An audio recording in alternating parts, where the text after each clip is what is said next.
গৃহকর্মীকে নির্যাতনের অভিযোগে স্ত্রীসহ বিমানের এমডি কারাগারে। গৃহকর্মীকে নির্যাতনের মামলায় বিমান বাংলাদেশ এয়ারলাইন্স ব্যবস্থাপনা পরিচালক এমডি ও প্রধান নির্বাহী কর্মকর্তা সিইও সাফিকুর রহমান ও তার স্ত্রী বিথিসহ 4 জনকে কারাগারে পাঠিয়েছেন আদালত। আজ সোমবার 2রা ফেব্রুয়ারি আদালত এই আদেশ দেন।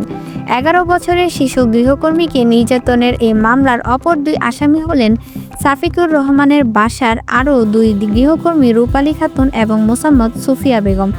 এর আগে রোববার 1 ফেব্রুয়ারি রাতে রাজধানীর উত্তরার বাসা থেকে সাফিকুর রহমান, তার স্ত্রী এবং বাসার 2 গৃহকর্মীকে গ্রেফতার করা হয়।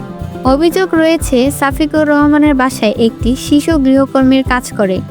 ওই গৃহকর্মীকে দীর্ঘদিন ধরে মারধর করা হতো। ওই শিশুর পরিবার থানায় মামলা করলে পুলিশ এই 4 জনকে গ্রেফতার করে।